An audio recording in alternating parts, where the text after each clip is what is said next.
You understand now that he's got some fantastic stories. You listen closely, because a lot of these are true.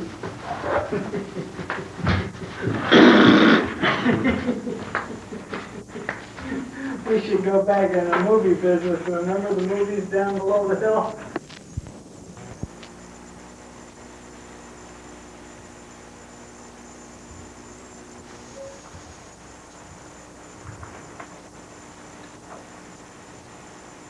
There are strange things done in the midnight sun by the men that moil for gold.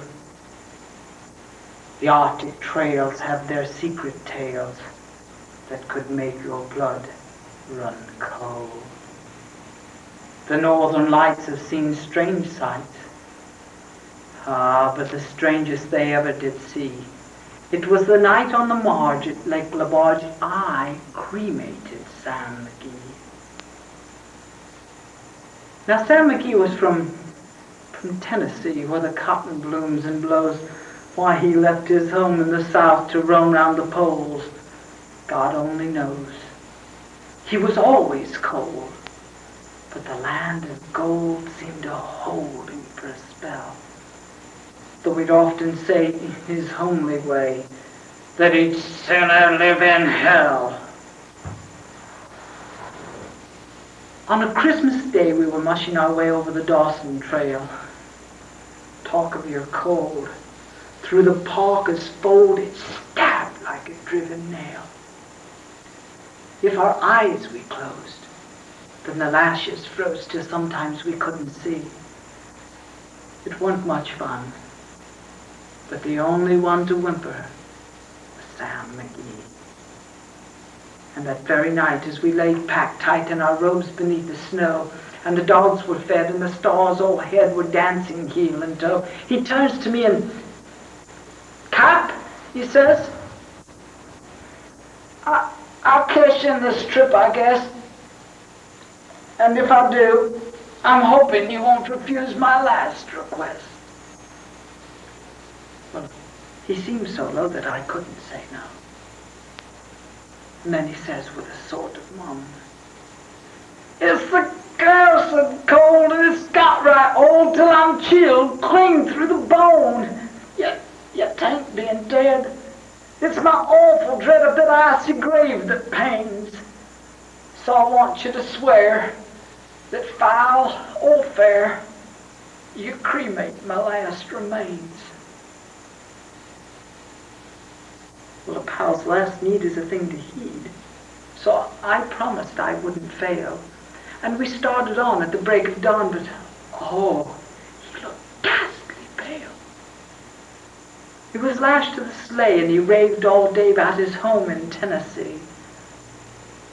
But before nightfall, a corpse was all that was left of Sam McGee.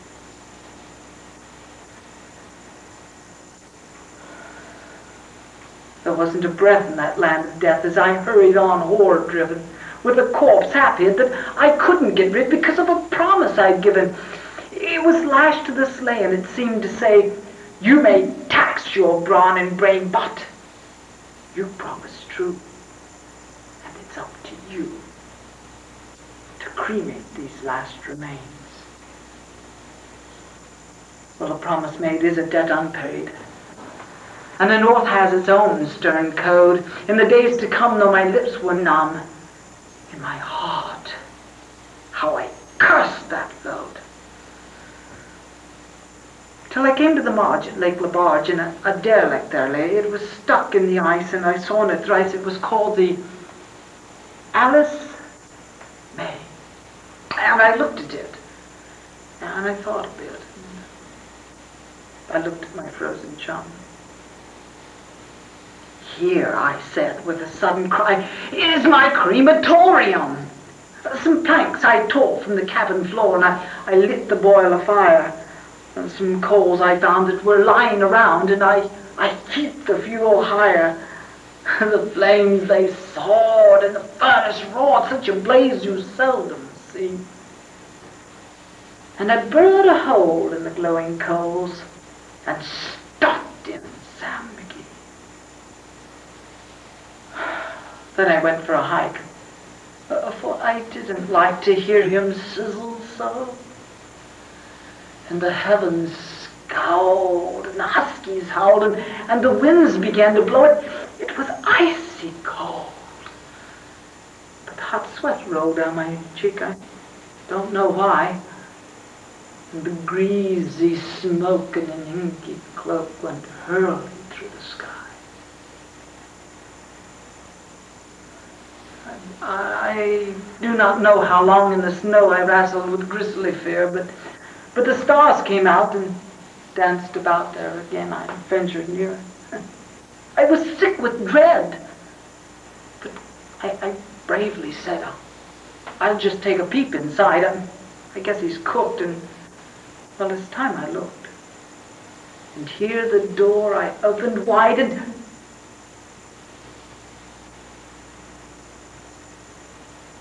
there sat Sam. Cool and calm.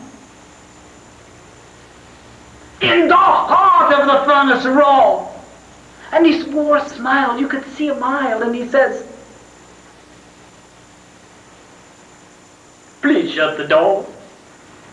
It's nice in here, but I gravely feel as in the cold and storm. Since I left Plum Tree, down in Tennessee, it's the first time I've been warm."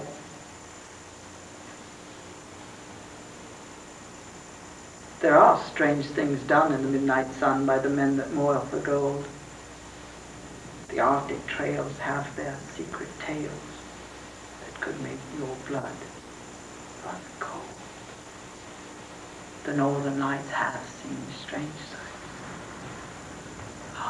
But the strangest they ever did see.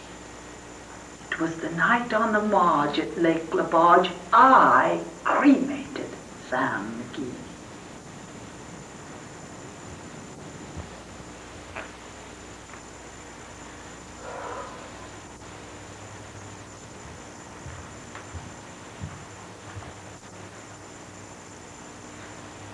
In the sea, once upon a time, oh my best beloved, there was a whale, and he ate fishes. He ate the starfish, and the garfish, and the crab, and the dab, and the plaice, and the dace, and the skate, and his mate, and the mackerel, and the pickerel, and the really, truly, twirly-whirly eel. All the fishes he could find in the sea he ate, with his mouth so. Until at last there was only one small fish left in all the sea. And he was a small street fish who swam just behind the whales right here, so as to be out of harm's way. And then the whale stood up on his tail and says, "I'm hungry." And the small street fish, in his small street voice, said, "A most noble and generous cetacean. Have you ever tasted man?" "No," said the whale. "What is it like?" "Nice," said the street fish. "Nice, but nubbly."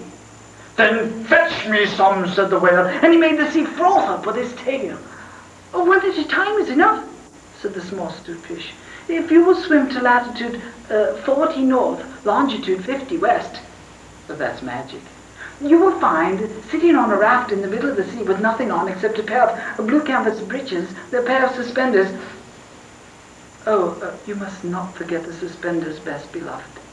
And a jackknife, one shipwrecked man who it is only fair to warn you is a man of infinite resource and sagacity." So the whale swam and swam and swam to latitude 40 north, longitude 50 west. And there, sitting on a raft in the middle of the sea with nothing on except a pair of blue canvas breeches, a pair of suspenders, you must not forget the suspenders, best beloved, and a jackknife, he found one single, solitary, shipwrecked man trailing his toes in the water. He had his mummy's leave to paddle, else he never would have done it, because it was a man of infinite resource and sagacity. And the whale opened his mouth back and back and back until it nearly touched his tail, and he swallowed that shipwrecked man and the raft he was sitting on, and the blue canvas breeches, and the suspenders, which you must not forget, and the jackknife. He swallowed them all down into his warm, dark, inside cupboards. Then he smacked his lips so, and turned around 3 times on his tail. But as soon as the mariner, who was indeed a man of infinite resource and sagacity, found himself truly inside the whale's warm, dark, inside cupboards, he slumped, and he jumped, and he thumped, and he bumped, and he pranced, and he danced, and he hit, and he bit, and he crawled, and he bawled, and he cried, and he sighed, and he hopped, and he dropped, and he stepped, and he leapt, and he danced hornpipes where he shouldn't. And the whale felt most unhappy indeed. Have you forgotten the suspenders? So the whale said to the stupid fish, "This man is very nobly indeed, and besides, he's making me hiccup. What shall I do?" "Tell him to come out," said the stupid fish. So the whale called down his very own throat to the shipwrecked mariner, "Come out! Come out and behave yourself. I've got the hiccups." "Nay, nay," said the shipwrecked mariner.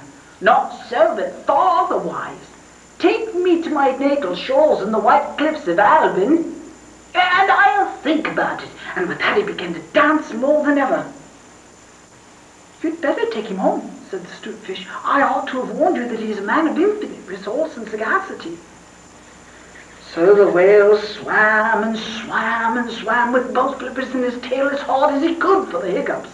And at last he came to the mariner's natal shores and the white cliffs of Albion, and he rushed halfway up the beach and opened his mouth wide and wide and wide and says, "Change here for Winchester, Albert, Nash, Kinian stations on the Fitchburg Road." And just as he said "Fitch," the mariner walked right out of his mouth. While the whale had been swimming, the mariner, who was indeed a man of infinite resource and sagacity, had taken his knife and cut the raft into a little square grating all running crisscross, and then he tied it firm with the suspenders. Now you know why you must not forget the suspenders. And he dragged that grating good and tight into the whale's throat, and there it stuck. Then he recited the following slogan, which, as you have not heard, I shall now proceed to relate. "By means of a grating, I have stopped your 18. And the mariner, he too was a Hyperbian, and he stepped out on the shingle and went home to his mummy, who had given him leave to trail his toes in the water, and married and lived happily ever after. For that matter, so did the whale, but from that day on, the grating in his throat, which he could neither cough up or swallow down, prevented him from eating anything except very, very small fish. And that is the reason why whales nowadays never eat men, or boys, or little girls. Oh, the small stupid fish. He went and hid himself in the mud under the door sills of the equator. He was afraid that the whale might be angry with him. And that is the end of that tale.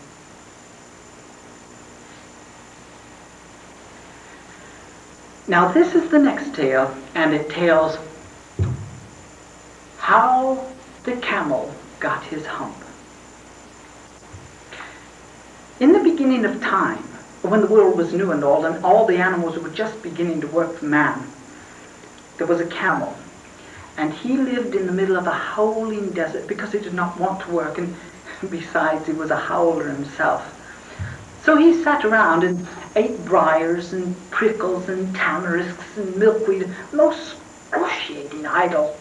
And whenever anyone said anything to him, he'd say, "Humph," only humph and nothing more.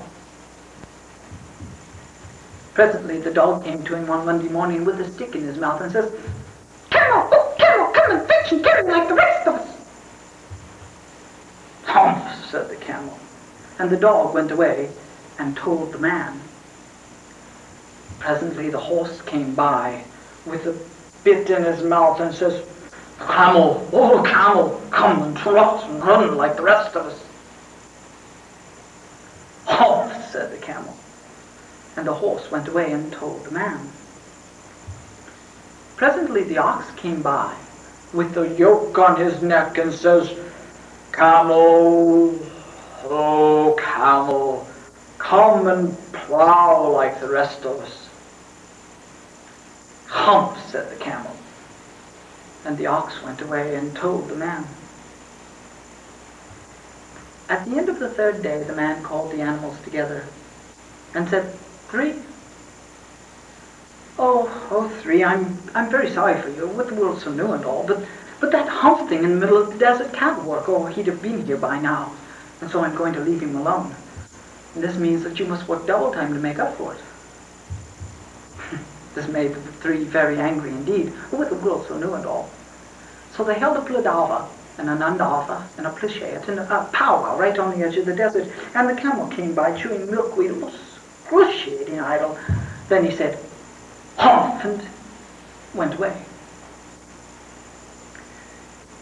Presently there came along the genie who was in charge of all deserts, rolling in a cloud of dust. The genies always travel that way because it's magic.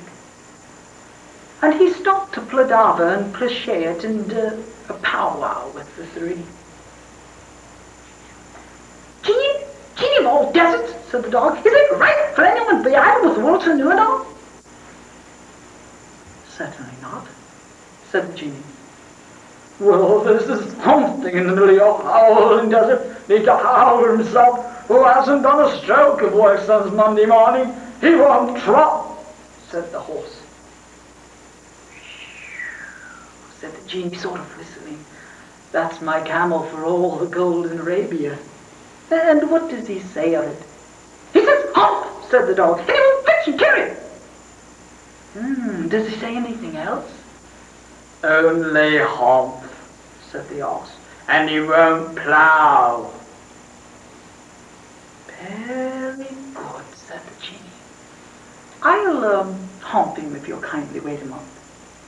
So the genie took and rolled himself up in a cloud of dust and took his bearings across the desert and found the camel, most excruciating idle, looking at his own reflection in a pool of water. My long-legged, bubbling friend, said the genie, what's this I hear of you doing no work, with the world so new and all? Hump, said the camel. The genie sat down with his head in his hands and began to think of great magic, while the camel continued to look at his own reflection in the pool of water. You've given the three extra work ever since Monday morning, all on account of your excruciating idleness, said the genie. Bubbles, I want you to work. And the camel said, Humph! But no sooner had he said it than he saw his back, which was so proud, puffing and puffing and puffing into a great big lolloping humph. Do you see that? Said the genie. That's your very own humph that you've brought upon your very own self by not working. Today is Thursday, and you haven't done a stroke of work since Monday morning. Now you are going to work. But how can I, said the camel, with this humph thing on my back? That's made a purpose, said the genie. All on account you missed those 3 days. For now you can work for 3 days and 3 nights without food or water, because you can live on your hump. Go away to the 3 and behave yourself. And don't say I didn't ever do anything for you. So the camel humphed himself, hump and all, and went away to join the 3.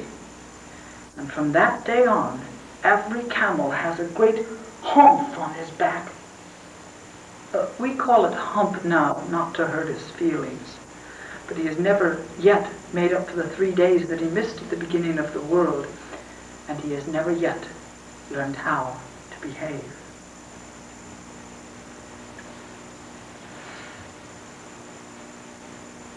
Now this is a story entitled how the rhinoceros got his skin. Once upon a time, on an uninhabited island off the shores of the Red Sea, there lived a Parsee from whose hat the rays of the sun were reflected in more than oriental splendor. And the Parsee lived by the Red Sea with nothing but his hat, his knife, and a cooking stove, the kind of which you must particularly never touch. And one day he took some flour and water and sugar and plums and currants and things, and he baked himself one cake which was 2 feet across and 3 feet thick. It was indeed a superior comestible, but that's magic. Then he put it on his stove, because he was allowed to cook on that stove, and he baked that cake, and he baked that cake, and he baked that cake till it was all done brown and smelled most sentimental. But just as he was going to eat it, there came down to the beach, from the altogether uninhabited interior, one rhinoceros, with a horn on his nose, 2 piggy eyes, and very few manners. In those days, the rhinoceros's skin fitted him quite tight, and in fact there were no wrinkles in it anywhere. He looked just like a Noah's Ark rhinoceros, but of course much, much bigger. All the same, he had no manners then, he has no manners now, and he never will have any manners. He said, "How?" And the Parsee left Ski climbed front of his palm tree with nothing on but his hat, from which the rays of the sun were always reflected in more than oriental splendor.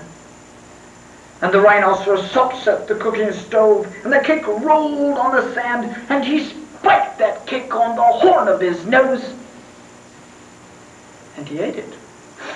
And then he went away, waving his tail to the desolate and exclusively uninhabited interior, which, as you know, abuts on the islands of Moran, Zandra, and Socotra, and the promontories of the larger Equinox. But the Parsee came down from his palm tree, wearing his hat, from which the rays of the sun were reflected in more than oriental splendor, set up his cooking stove on its 3 legs, and recited the following slogan, which, as you have not heard, I shall now proceed to relate. "Them that takes cakes which the Parsee man bakes makes dreadful mistakes." And there was a great deal more to that than you would think. Because 3 weeks later there was a heat wave in the Red Sea, and everybody took off all the clothes they had on. The Parsee took off his hat. But the rhinoceros, he took off his skin and carried it over his shoulders. He came down to the beach to bathe. In those days it buttoned with 3 buttons underneath and looked just like a waterproof. He said nothing whatsoever about the Parsee's cake because he'd eaten it all. He never had any manners then, said so it's full. He waddled straight into the water and blew bubbles through his nose, leaving his skin on the beach. Presently the Parsee came by, and he found that skin. And he smiled one smile that ran all the way around his face 2 times. Then he went away to his camp, and he filled his hat with cake crumbs. For the Parsee never ate anything but cake, and he never swept out his camp. And he took that skin, and he shook that skin, and he rubbed that skin, and he scrubbed that skin just as full of old, dry, stale, tickly cake crumbs and some burnt currants as ever it could possibly hold. Then he climbed to the top of the palm tree and waited for the rhinoceros to come out of the water and put it on. And the rhinoceros did. And he buttoned it up with the 3 buttons, and it tickled like cake crumbs in bed. Then he wanted to scratch. Oh, but that made it worse. So he lay down on the sand, and he rolled, and he rolled, and he rolled. But every time he rolled, the cake crumbs tickled him worse and worse and worse. So he ran to the palm tree, and he rubbed, and he rubbed, and he rubbed himself against it. He rubbed so hard and so long that he rubbed his skin into great folds over his shoulders and some others underneath, where the buttons used to be, but of course he'd rubbed the buttons off. And he rubbed some more folds over his legs, and it spoiled his temper, but it didn't make the least bit of difference to the cake crumbs, for they were inside his skin, they tickled.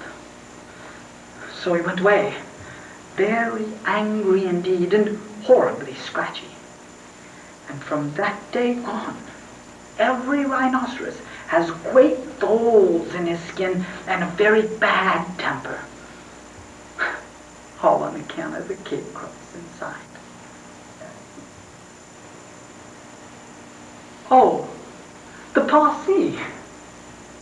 He came down from his palm tree, wearing his hat from which the rays of the sun were reflected in more than oriental splendor, packed up his cooking stove, and went away in the directions of Orentava and Nakdava and the marshes of Sop.